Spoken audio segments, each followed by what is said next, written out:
Aquarians, let's see कि आज आप जिनके बारे में सोच रहे हैं वो आपके लिए क्या फील कर रहे हैं, उनकी ज़िंदगी में क्या चल रहा है और क्या अगले 24 घंटे में वो कोई एक्शन आपकी तरफ लेंगे, यस और no.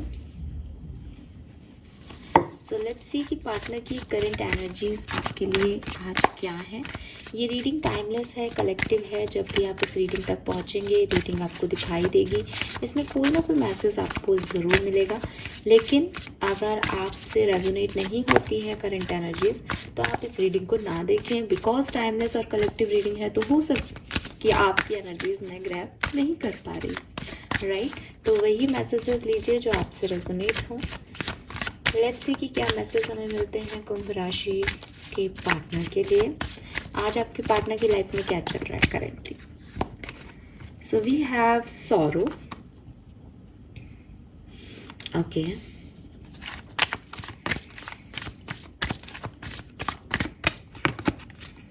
Receptivity,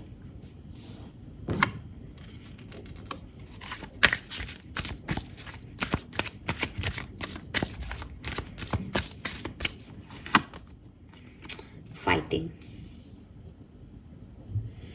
okay, clear energies हैं। आपके पर्सन किसी बात से डिस्टर्ब हैं एंड जो डिस्टर्बेंस है उनका वो बेसिकली उनकी ओवर थिंकिंग हो रही है। मे बी ये पर्सन बहुत ज़्यादा ओवर थिंक कर रहे हैं किसी सिचुएशन को लेके। मे बी कुछ लोगों के लिए ये ऐसा हो सकता है कि ये सोच रहे थे कि मान लो ये आपके साथ रिलेशनशिप में ही है और इनको लग रहा था कि आप इस बात को समझोगे, लेकिन आपने उस बात का कुछ और ही मतलब निकाल लिया, आपने वो बात नहीं समझी। तो अब ये पर्सन सोच रहे हैं कि ऐसा क्यों हुआ, मैं गलत तो नहीं था, मैं गलत तो नहीं थी, या सामने वाले को समझ क्यों नहीं आ रहा। इनका दिल कुछ कह रहा है कि दोबारा समझाऊं, दिमाग कह रहा है कि उसको समझना चाहिए था। तो कहीं ना कहीं एक डिफरेंस ऑफ ओपिनियंस है इनके, अपने आप से भी सामने वाले इंसान से भी। मैंने आपका एग्जाम्पल दिया, मे बी ये बिल्कुल भी आपसे रिलेटेड ना हो, इनकी प्रोफेशनल लाइफ से रिलेटेड हो, इनकी पर्सनल लाइफ से रिलेटेड हो। मे बी अभी आप सेपरेशन में हो तो ये आपके बारे में ऐसा सोच रहे हों कि आखिर क्यों एक्वेरियस मेरी बात नहीं समझ रहे, या क्यों मेरे साथ ऐसा हो रहा है। तो एक ओवर थिंकिंग चल रही है। मतलब सॉरो ऐसा नहीं है कि कुछ बुरा हो रहा है, नहीं, कुछ चीज़ें घट रही हैं जिनके बारे में ये सोच रहे हैं और परसेप्शन जो है वो नेगेटिव है चीज़ों को लेकर के, लोगों को लेकर के। ना खुद से कोई एक्ट हो रहा है, ना दूसरों का एक्ट समझ में आ रहा है। तो खुद भी एक फाइटिंग मोड में है। एक मतलब जो चीज़ें चल रही है उसके अगेंस्ट इनकी एनर्जीज हैं, तो इनको अच्छा नहीं लग रहा, ठीक है। ओवर थिंकिंग का प्रोसेस मुझे लगता है एक्वेरियस। लेट्स सी आपके लिए क्या फीलिंग है। नंबर 9 सिग्निफिकेंट हो सकता है आप में से काफ़ी लोगों के लिए, या इस पर्सन के लिए 9 नंबर सिग्निफिकेंट हो सकता है। सितंबर का महीना सिग्निफिकेंट हो सकता है, मे बी सितंबर में कुछ हुआ था। लेट्स सी कुंभ राशि, आपके पार्टनर की फीलिंग आपके लिए क्या है करेंटली, ये आपके लिए क्या फील कर रहे हैं। अंडरस्टैंडिंग, सी मैंने आपको अभी भी बोला ये चीज़ कि वो समझ नहीं रहा। कहीं ना कहीं यहाँ पे अंडरस्टैंड वर्ड आ रहा है, समझ वर्ड आ रहा है कि कोई आप इनकी बात को नहीं समझ रहे हैं, ये आपकी बात को नहीं समझ रहे हैं, लेकिन एक अंडरस्टैंडिंग की प्रॉब्लम दिखती है रिलेशनशिप में, स्पेशली इस पर्सन की, ठीक है।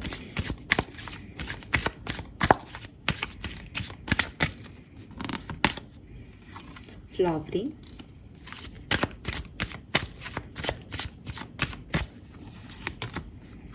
पोस्टपोनमेंट,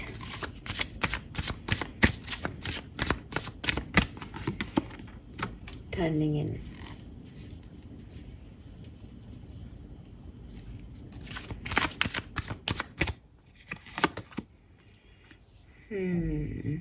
रियलाइजेशन हो रहा है इस पर्सन को गाइस, कुछ रियलाइजेशन है यहाँ पे, और शायद वो उन्हीं के बारे में सोच रहे हैं कि क्या हुआ। मे बी ये कोई पास्ट की ओवर थिंकिंग है, पास्ट सिचुएशन से आ रही है कि कुछ सोच रहे हैं ये पर्सन। मैं भी समझाती हूँ, एक सेकंड दीजिए मुझे। यस, अवेयरनेस है। ऑलराइट एक्वेरियस, बहुत क्लियर कट एनर्जी है, रेजोनेट होगी तो सबसे होगी। रीबर्थ है बॉटम में। देखो हो क्या रहा है कि ये ऐसी कहानी है कि आप लोग शायद सेपरेशन में हो, ठीक है। मोस्ट ऑफ द पीपल मुझे सेपरेशन में लग रहे हैं। अगर आप बातचीत कर रहे हो तो डेफिनेटली फाइट हो चुकी है, बट ठीक है, कांटेक्ट है अभी, लेकिन वो अच्छी पॉजिटिव एनर्जीज नहीं है अभी रिलेशनशिप में, तभी ये रीडिंग आपकी है। क्योंकि आपके पर्सन की ओवरऑल एनर्जी सॉरो है, आपके पर्सन ओवरऑल ही अच्छा फील नहीं कर रहे हैं, तो डेफिनेटली कि रिश्ते में भी वो कहीं ना कहीं वो स्ट्रेस ला ही रहे होंगे। तो बहुत अच्छा तो कनेक्शन कहीं पे भी नहीं दिख रहा, प्रॉब्लम्स ही दिख रही हैं। अब क्या हो रहा है कि आपके पर्सन की फीलिंग क्या है आपके लिए। ऐसा हो सकता है कि ये जिस भी सिचुएशन में थे, ठीक है, इनको लग रहा था कि ठीक है, मेरी डिसीजन मेकिंग है, मैंने सही किया है, मुझे रिसीव भी हो रही हैं चीज़ें, है ना। अब क्या हुआ, धीरे धीरे इनकी जो रिसीविंग एनर्जी थी वो डिमिनिश होती गई, वो लो हो रही हैं, ठीक है।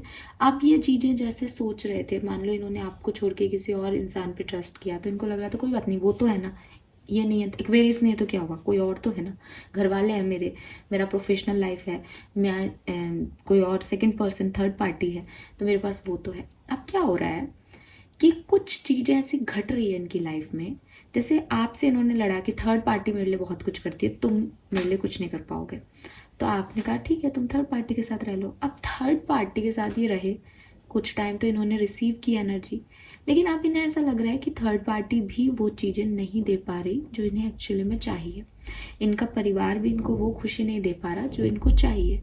अगर ये किसी थर्ड पर्सन के साथ थे तो ये उनसे जो चीज़ उम्मीद कर रहे थे कि अब एक्वेरियस तो गए, अब हम दोनों हैं तो हम दोनों अच्छे से रहेंगे, तो ये उनको वो चीज़ वहाँ से नहीं रिसीव हो पा रही जो ये सोच रहे थे कि उनको रिसीव होगी। अब इनका हो रहा है दिमाग खराब। जब ऐसी सिचुएशन किसी की लाइफ में आती है ना कि वो बहुत ग्रो कर रहा है, ग्रो कर रहा है, ग्रो कर रहा है, और एकदम से उसको लगता है कि यार अब तो कोई ग्रोथ हो ही नहीं रही, अब क्या हो गया मेरी किस्मत को एकदम से, ठीक है। और फिर वो पीछे मुड़ के देखता है कि जिसने वो ग्रोथ के लिए पुश किया था वही इंसान ही मैंने खो दिया। तब क्या होता है, रियलाइजेशंस होते हैं। इस पर्सन को इस पर्टिकुलर डे पे वही रियलाइजेशंस हो रहे हैं, कुछ ऐसे रियलाइजेशन जिनके बारे में ये सोच रहा है, और जब ये सोच रहा है उस सिचुएशन के बारे में तो इसकी समझ बढ़ रही है। कई बार क्या होता है कि एक बहुत कॉमन से एग्जाम्पल मैं हमेशा समझाती हूँ, स्पेशली मेल डोमिनेंसी में जो भी मेल्स होते हैं ना, मेल होते हैं ना, मतलब पुरुष जो समाज है, उनकी एक प्रॉब्लम रहती है, इसको अदरवाइज ना लें, बट ये एक नॉर्मल कॉन्सेप्ट मैं आपको बता रही हूँ, आपसे शेयर कर रही हूँ। उनकी एक प्रॉब्लम होती है कि वो चीज़ों को करते तो हैं अपने दम पे, ठीक है, उनमें बहुत पावर है, विजडम है, वो अपने दम पे करते हैं, लेकिन उन्हें एक किक चाहिए होती है, एक पुश चाहिए होता है, और ये पुश जो होता है ये फीमेल एनर्जी होती है उनकी लाइफ की। ये मदर हो सकती हैं, ये भाभी हो सकती हैं, बहन हो सकती है, कोई लाइफ पार्टनर हो सकता है, या कोई गर्लफ्रेंड भी हो सकती है। तो जो फीमेल है, जैसे शिव भी है, शिव अपने आप में पूरे जो है शक्तिमान है पूरी तरीके से, फिर भी वो शक्ति शिव शक्ति करके ही कंप्लीट होते हैं। तो कृष्ण में कोई कमी नहीं है, फिर भी वो राधा कृष्ण से कंप्लीट होते हैं। तो द थिंग इज कि ऐसा शास्त्रों में भी वर्णित है, ऐसा जिंदगी में भी वर्णित है कि देखो भाई, है तो सब में सब कुछ, सब अपने अंदर कंप्लीट है, लेकिन जब आप किसी का सपोर्ट ले लेते हो, साथ ले लेते हो, किस्मत जैसे चमक जाती है, एक पुश मिल जाता है, किक मिल जाता है। जो सोलमेट का कॉन्सेप्ट है वो भी यही कहता है कि भाई आपकी सोल सब कुछ करने के लिए जो है, अगर आप सोचो, ठान लो, मैनिफेस्ट कर लो, तो आप उसको कहीं पे भी ले जा सकते हो। लेकिन अगर आपका सोलमेट उसी सोल की एक और एनर्जी आपसे कंप्लीट करती है, आपके साथ होती है, रिसीव करते हो आप उसको, तो वो आपके साथ जुड़ के आपको एक अलग ही ग्रोथ दे सकती है। तो ये जो प्रोसेसिंग है ये इस पर्सन की लाइफ में हुई होंगी, इस पर्सन ने अपनी ज़िंदगी में एक ग्रोथ देखी होगी, एक समय ऐसा जिया होगा जहाँ इसको लोगों ने जो है वो आगे बढ़ाया, इसका ध्यान रखा, इसकी केयर की, इसको रिसीविंग एनर्जी में लाया गया। लेकिन प्रॉब्लम क्या होती है कि ये सब मैंने किया है, ठीक है, ये सब मुझे मिल रहा है तो मेरी वजह से मिल रहा है, मेरी मेहनत से मिल रहा है, मेरे कर्मा से मिल रहा है। ये आपके पर्सन में आ गया था। उन्हें लग रहा था कि कोई भी उन्हें छोड़ के जाए, कोई भी उनकी ज़िंदगी में आए, उन्हें कोई फ़र्क नहीं पड़ता, ठीक है, उनकी ज़िंदगी में जो चल रहा है वही चलेगा, बिकॉज ये उनकी वजह से है। अब यहाँ ये गलत है मैं नहीं कह रही, हो सकता है वो मेहनती हो, उन्होंने अपने हिसाब से किया हो, लेकिन जो ये लक फैक्टर होता है ना, जो किस्मत होती है ना, ये जो चार्म होता है ना जो आपको आपका पार्टनर देता है, ये कहीं और नहीं मिलता। अब जो मैं बात कह रही हूँ वो मैं मेल और फीमेल के लिए नहीं कह रही, मैं दोनों के लिए कह रही हूँ, ठीक है। तो शक्ति ने यानी पार्वती जी ने भी शिव को तपस्या करके पाया था। तो चाहे आप मेल हो चाहे फीमेल हो, आपके पार्टनर जो हैं उन्होंने आपकी वैल्यू नहीं की, उनकी ज़िंदगी में आपकी वैल्यू नहीं थी। आज के दिन आपके पर्सन की फीलिंग है कि अगर वो उस समय नहीं होता या वो उस समय नहीं होती तो शायद मैं आज यहाँ नहीं होता या मैं आज यहाँ नहीं होती। मुझे यहाँ पे लाने वाला सिर्फ और सिर्फ एक्वेरियस है या मेरा पार्टनर है। मेरे से गलतियाँ हो गई जो मैंने उसकी वैल्यू उस समय नहीं की, और शायद इसीलिए आज मेरी ज़िंदगी में जो कुछ भी मैंने पाया था मैं धीरे धीरे उसको खोता जा रहा हूँ। चाहे वो इनकी अच्छी हेल्थ हो, इनकी मेंटल हेल्थ हो, चाहे इनके पास पैसा हो, चाहे इनकी कोई और सिचुएशन हो, जो कुछ भी बेहतरी आई थी इनकी ज़िंदगी में वो धीरे धीरे कम होती जा रही है। इसीलिए कहा जाता है कि अपनी ज़िंदगी में औरतों की इज्जत करो। आप उस व्यक्ति को कभी सक्सेसफुल नहीं देखोगे जो अपने घर की महिलाओं से गलत तरीके से पेश आता है। वो व्यक्ति एक बार के लिए आगे बढ़ सकता है किसी महिला की मदद से, लेकिन अगर वो महिलाओं की इज्जत नहीं कर रहा है, महिलाओं को तंग कर रहा है, डिस्टर्ब कर रहा है, वो कभी फाइनेंशियली स्ट्रांग नहीं होगा। बिकॉज लक्ष्मी का कारक है ना, फीमेल इज अ लक्ष्मी, ऐसे ही नहीं बोलते, ठीक है। तो जिन भी पुरुषों ने अपने घर में सच में घर की महिलाओं को लक्ष्मी का पद दिया है, जहाँ गृह लक्ष्मी है, जहाँ आपकी दोस्त की भी आप उतनी इज्जत करते हो जितने अपने घर की महिलाओं की, तब आप जो है वो आगे बढ़ते हो। अदरवाइज आप कहीं से भी किसी भी व्यक्ति को निकाल के देख लो जिसने फीमेल की डिसरेस्पेक्ट की है, उसके पास कभी पैसा नहीं होगा, उसके घर में लक्ष्मी कभी नहीं आएगी। ये एक फैक्ट है लाइफ का, मैंने देखा है, ठीक है। और जिन घरों में जो पुरुष है वो पुरुष होकर के भी अगर वो गृह लक्ष्मी को इज्जत देता है, उनके घर से बरकत कभी नहीं जाएगी। बड़े से बड़े घाटे में भी उनका घर अच्छा चलेगा। रीज़न कि उन्होंने हमेशा इज्जत दी है लड़कियों को। आपके पार्टनर अगर एक मेल हैं तो इस चीज़ से गुजर रहे हैं, ट्रस्ट मी, ठीक है। आप ये ब्रेक थ्रू और टर्निंग इन का कार्ड देख रहे हैं, जैसे ये एक बाउंड्री में थे, जैसे ये इन्होंने एक अपने आप को सेल्फ ईगो में सेल्फ सेंटर्ड हो गए थे और सेल्फ ईगो में अपने आप को बाउंड कर लिया था कि नहीं यही मेरी दुनिया है, देखो मेरे पास क्या है, ये है, वो है, डी रहा है, फलाना। सडनली सब कुछ टूट के बिखर रहा है, सडनली चीज़ें और प्लान कैंसिल हो रहे हैं, सडनली हाथ तो बढ़ाया है लेकिन रिसीव कुछ हो ही नहीं रहा। जहाँ लाखों रुपए रिसीव हो रहे थे अब कुछ मिल ही नहीं रहा इनको। जहाँ खूब सारी काइंडनेस और प्यार मिल रहा था लोगों से, लोग इनकी तरफ देख रहे थे कि इनकी लाइफ में क्या हो रहा है, अब ये कब, इनकी शादी कब होगी, अब इनकी लाइफ में क्या होगा, वहीं अब इनकी लाइफ में कुछ भी नहीं है।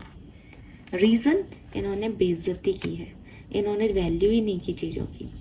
लेकिन अच्छी चीज़ ये है कि इनको ये चीज़ समझ में आ रही है। पहला ही कार्ड अंडरस्टैंडिंग है, जो कि कह रहा है कि कहीं ना कहीं इस बंदे को समझ में आ रहा है या बंदी को समझ में आ रहा है कि इन्होंने क्या गलतियाँ की है। अवेयरनेस, अंडरस्टैंडिंग, टर्निंग इन, फाइनली ये पर्सन अपने अंदर देख पा रहे हैं कि मेरे से क्या गलतियाँ हो गई, और इसीलिए रीबर्थ है। क्योंकि ऐसी सिचुएशन में जस्ट कि आप अभी तक एक ट्रिप पे चल रहे थे, अलग ही ट्रिप था आपका, आप अपने आप को कुछ और ही समझ रहे थे, अब यूनिवर्स आपको एक अवेयरनेस दे रहा है कि तुम जो अपने आप को समझ रहे थे वो तुम्हारी वजह से नहीं हो, तुम उन लोगों की वजह से हो जिन्होंने तुम्हें वो वहाँ बनाया। कहते हैं ना कि अगर दो पार्टनर हैं और एक लड़का एक लड़की को महारानी की तरह रखता है, वो उसकी सारी इच्छाएं पूरी करता है और उसको खुश रखता है, इट मीन्स कि वो सच में एक राजा है। बिकॉज एक राजा, एक किंग ही, एक महाराज ही अपनी पटरानी को महारानी की तरह रखेगा, और ना किसी की औकात नहीं है कि वो अपनी रानियों को अच्छे से रखे, राइट। सो वही चीज़ है कि अगर आप अपने हस्बैंड या वाइफ को राजा या महारानी की तरह ट्रीट करो, इट मीन्स कि आप भी राजा और महारानी हो। इस पर्सन को ये चीज़ समझ में आ रहा है कि इसने जो किया वो सिपाही जैसे काम थे, तो ये भी फिर सिपाही है, ये राजा खुद भी नहीं हो पाएगा, ठीक है। The master again magician energy है, उसको पता चल रहा है कि उसको अब क्या करना है, वो अवेकनिंग उसे मिल रही है, वो विजडम उसे मिल रही है अब कहीं ना कहीं। लेट्स सी अगले 24 घंटे में क्या कोई एक्शन आपके लिए आएगा, यस और no. Going with the flow, projection आ सकता है, ठीक है। 50% लोगों के लिए एक्शन आ सकता है, और एक्शन जो है उसमें थोड़ा बहुत मुझे ऐसा लगता है कि थोड़ा सा कंपैरिजन हो सकता है किसी से, थोड़ा सा कॉम्प्रोमाइज करना पड़ सकता है किसी को, थोड़ी सी चीज़ें छुपाई जाएंगी, थोड़ी सी बताई जाएंगी, एक ट्रू सेल्फ नहीं बताया जाएगा। मतलब ऐसा नहीं है कि ऑथेंटिसिटी है इस कनेक्शन में अभी, बिकॉज मुझे लग रहा है कि देखो क्या होता है ना, डर आता है इंसान के मन में, डर आता है तो फिर उसको लगता है कि यार सामने वाला छूटना नहीं चाहिए, तो अब पकड़ लो उसको, अब पकड़ लो, तो फिर वो कैसे भी थोड़ी सी पॉलिटिक्स करके, थोड़ा सा कॉम्प्रोमाइज करके, खुद को थोड़ा सा दूसरे को झूठ बोल के किसी तरीके से उसको पॉलिश करना चाहता है कि चीज़ चली ना जाए। इंटेंशन अच्छे हैं, लेकिन चीज़ों को पकड़ने में प्यार नहीं है, चीज़ों को पकड़ने में अपनी ज़िंदगी में जो प्रॉब्लम्स आ रही है उनको फुलफिल करना है। अगर मैं आपको कहूँ कि सामने वाला आपके लिए लकी है, तो आप किस नियत से जाएंगे सामने वाले के पास कि भैया इसको छोड़ दिया तो मेरा तो लक ही चला जाएगा, ठीक है। तो लक फैक्टर देख करके आ रहे हैं, लक फैक्टर देख करके काम कर रहे हैं, तो कहीं ना कहीं कुछ तो है ही सुपरफिशियल। एक ये है कि भाई देख सामने वाला तेरे लिए बहुत अनलकी रहेगा, नहीं मुझे तो प्यार है, क्या होगा, वो कहते हैं ना कि कई लोग होते हैं कि भाई सामने मांगलिक है बंदी, तुम्हारी डेथ हो सकती है, हाँ ठीक है मर जाऊंगा, इसके साथ मरना है मुझे, आजा तू मैं तेरे से शादी करूंगा, वो वाला कॉन्सेप्ट। तो वहां तो क्या होता है, प्यार होता है कि मुझे मौत से भी डर नहीं लग रहा, बिकॉज मुझे उसके साथ कुछ लम्हे बिताने हैं, आई लव हिम और आई लव हर। यहाँ पे उल्टा है, यहाँ आपके साथ इनको लम्हे नहीं बिताने, इन्होंने आपको एक बार छोड़ दिया, इनको आपसे कोई लगाव खास नहीं है, लेकिन इनको ऐसा लग रहा है कि अगर इन्होंने आपके साथ कुछ गलत किया या आप आगे बढ़ गए तो इनका क्या होगा। तो कहीं ना कहीं एक पॉलिटिकल माइंड है, कॉम्प्रोमाइज करने की एनर्जी है, लेकिन इसलिए ताकि फिर इनके साथ कुछ गलत नहीं होना चाहिए। मतलब वो है ना कि सेल्फ सेंटर्ड थे ही अब तक, वो दीवार टूटी है लेकिन सेल्फिशनेस गई नहीं है अभी पूरी तरीके से, तो थोड़ा सा ध्यान रखें इस बात का। एंड 50% लोगों के लिए एक्शन है, बाकी लोगों के लिए एक्शन नहीं है। मैं कहूँगी कि अच्छा है नहीं है, बिकॉज थोड़े से और रियलाइजेशन होने चाहिए, क्योंकि अभी जो व्यक्ति आ रहा है वो मास्क उसका उतरा है अभी, वो और थोड़ी तिकड़मबाजी देख रहा है, जो मैंने कहा वो उसकी वो वाली सेंस नहीं आ रही अभी जो प्यार में होनी चाहिए। और अगर आप कमिटेड हो, लड़ाई वगैरह चल रहे हैं, तो देखो ये लड़ाई अभी आगे बढ़ेगी आज, ठीक है। आज के दिन आपकी फाइट, ये लड़ाई, ये झगड़े, ये आर्ग्यूमेंट, शक करना, ये सब रहेगा आपकी लाइफ में। आज का दिन मुझे बहुत बढ़िया नहीं दिखता, ठीक है। So this is all for you guys, hope ये आपसे रेजोनेट होगा। आज की रीडिंग थोड़ी सी लंबी हो गई है, बाय बाय।